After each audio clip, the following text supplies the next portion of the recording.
Welfare state में socialisation होती है, और इसीलिए वर्ड जो प्रीएम्बल में डाला हुआ वो सोशलिस्ट डाला हुआ है। क्या है सोशलाइजेशन? सोशलाइजेशन इज जो मीन्स है ना अर्निंग्स के, मीन्स है प्रोडक्शन के, वो प्रोडक्शन के मीन्स सारे के सारे जनता के पास रहेंगे सर। वो सारे के सारे पब्लिक सेक्टर के पास रहेंगे सर, ताकि जब भी देश को जरूरत हो वेलफेयर करने की तो उन मीन्स को इस्तेमाल करके वेलफेयर किया जा सके सब्जेक्ट्स का, सिटीजन्स का। अब जो ये प्राइवेटाइजेशन है वो टोटल कॉन्ट्रेरी है सर, इस कंसेप्ट के बिल्कुल कॉन्ट्रेरी।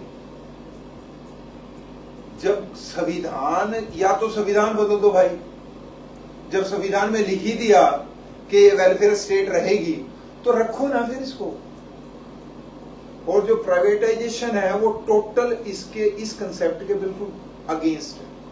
अब यदि बात करें अपन जो आजकल चल रहा है बिल का सर, जो किसान अपने आंदोलन कर रहे हैं,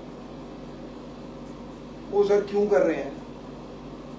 वो उनका वजूद मिटने वाला है सर, उनका वजूद ही नहीं रहेगा यदि ये बिल लागू किए गए तो। वो क्यों है कि जो अब सिस्टम है, सिस्टम क्या है, जितना भी खाद्यान्न है सर अपना,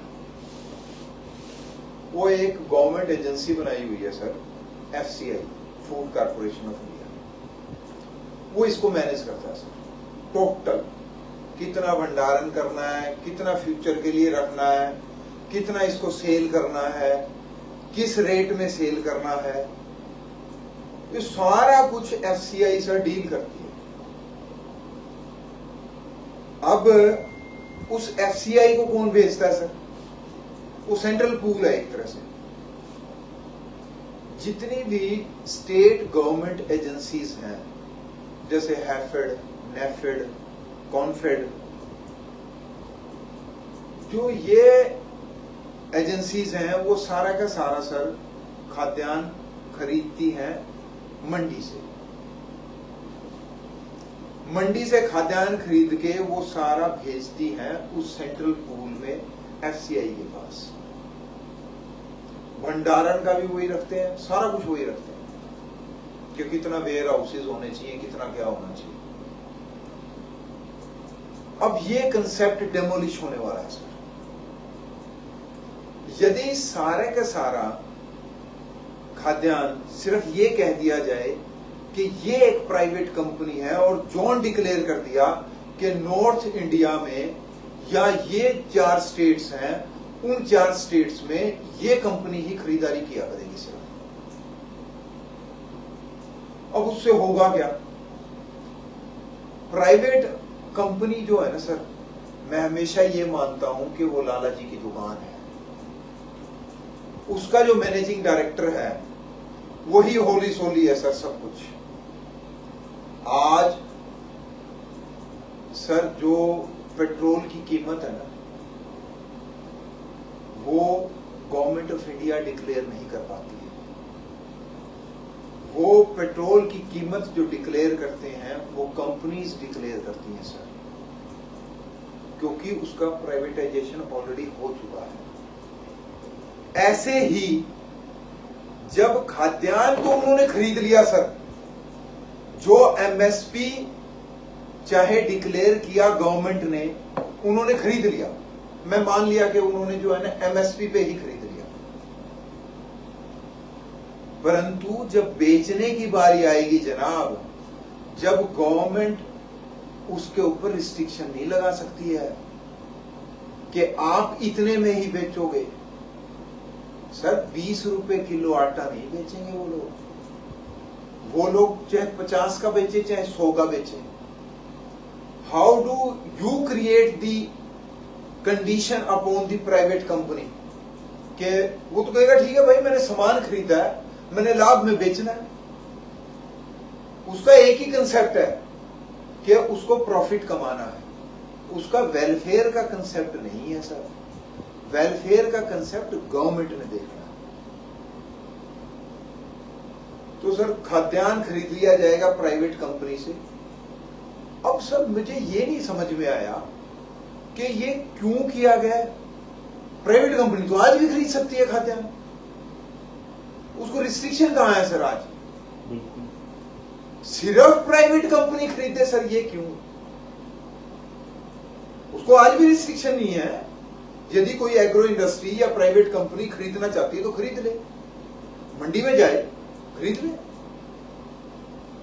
अब सर यदि हम बात करें कि भाई आज का जो सिस्टम, जो कमीशन का ये हटाने की कोशिश कर रहे हैं, कमीशन एजेंट सर, हम आड़ती कहते हैं कि हम कमीशन एजेंट को हटा देंगे और ये प्राइवेट कंपनीज को ले आएंगे। सर बिचौलिया तो आज भी खत्म नहीं, बिचौलिया तो दोबारा से फिर क्रिएट हो गया sir in the shape of private company, परंतु फैसिलिटीज खत्म होगी। एक किसान को जो आड़ती फैसिलिटीज देता है वो फैसिलिटी एक प्राइवेट कंपनी उस किसान को नहीं देगी। वो सर उससे एडवांस लोन ले आता है आज की डेट में कि भाई मैंने तो बीज बोने हैं, ये मैं फसल आएगी, फसल जब होगी तो मैं आपको लौटा दूंगा। ये फैसिलिटी सर प्राइवेट कंपनी नहीं देने वाली है उस किसान को कि आज मैंने बीज बोने, बीज के लिए उसके पास पैसे नहीं है, वो आड़ती के पास जाता है, उसको बीज के पैसे मिल जाते हैं, वो सर अपनी फसल बो लेता है, फसल बोने के बाद उसके पैसे लौटा देता है, परंतु वो फैसिलिटी खत्म है सर। इन टोटलिटी यदि मैं सम अप करूं तो कहानी सिर्फ इतनी है कि जो डायरेक्टिव प्रिंसिपल्स है ना अपने कॉन्स्टिट्यूशन ऑफ इंडिया में, वो डायरेक्टिव प्रिंसिपल्स डेमोलिश किए जा रहे हैं सर। और वो जब होंगे ही होंगे सर यदि सत्तारूढ़ पार्टी एक ऐसे व्यक्ति के हाथ में है जो कि इन कंसेप्ट को जानता ही नहीं है, अनअवेयर है, उसको पता ही नहीं है कि directive principles of state policy क्या होते हैं। यदि आज उसको समझाने जाए कोई तो शायद उसको समझ में आए या नहीं आए, मुझे नहीं पता। तो सर ये तो आज की डेट में 6 साल में नहीं समझ में आया तो अब क्या समझ में आएगा? नहीं आएगा सर, उसको नहीं समझ में आएगा। यदि मैं और खुलासा करूं सर तो ऐसा माना जाता है कि जो गुजराती माइंड होता है ना सर, वो गुजराती माइंड जो होता है वो सिर्फ और सिर्फ बिजनेस देखता है। ये व्यक्ति क्या कर रहा है कि मैं ये भी बेच दूं, मेरे पास इतना धन आ जाएगा। मैं ये नहीं कहता ये चोर है, परंतु वो धन जो है आ जाएगा। चलो ये कह रहा है कि भी मैं इंडिया के लिए ही इकट्ठा कर रहा हूं, वो है कहां ये नहीं समझ में आता। इसने यूं कहा कि जी मैंने नोटबंदी करी और नोटबंदी की वजह से लाखों करोड़ों इनकम टैक्स मैंने कलेक्ट किया। मैंने जीएसटी लागू किया, जीएसटी से मैंने पहले से ज्यादा टैक्स कलेक्ट किया। कहां है? फिर भी आप रिजर्व बैंक ऑफ इंडिया से पैसे मांगते हो यार, फिर भी आप कहीं और जाके पैसा मांगने की कोशिश करते हो। वो धन है कहां मुझे समझ में नहीं आ रहा। मुझे समझ में जब आया जब अडानी ग्रुप के लोन माफ कर दिए गए, अंबानी के लोन माफ कर दिए गए, अभी रिसेंटली जो है वो मिस्टर बाबा हैं एक रामदेव बाबा जी, उनके लोन माफ कर दिए गए। जब ये लोन माफ करते हैं ना तब मुझे समझ में आता है कि ये पैसा जा कहां रहा है। तो सर ये तो फिर ऐसे ही चलेगा। इसका तो एक ही उपाय है सर कि जो ये कंसेप्ट से चला रहे हैं सरकार, उसमें कहीं मुझे वेलफेयर तो दिखाई नहीं देता कि ये यूं कहते हैं कि जी राम मंदिर बना दिया, इससे वेलफेयर कहीं हो जाएगा, मुझे नहीं दिखाई देता सर। 370 हटाने से कहीं वेलफेयर हो जाएगा एक आम नागरिक का, मुझे दिखाई नहीं देता सर। छद्म राष्ट्रवाद की जो दुहाई देते हैं, छद्म मैंने इसलिए कहा सर ये फॉल्स होता है, फॉल्स है, तो उस राष्ट्रवाद की ये दुहाई देते हैं सर। उन चीजों से जितना मर्जी बरगला के जनता को जितने वोट इकट्ठा करना चाहते हैं कर लें सर। ऐसा छुप छुपा के बिल पास करते हुए मैंने कभी नहीं देखा इस देश में।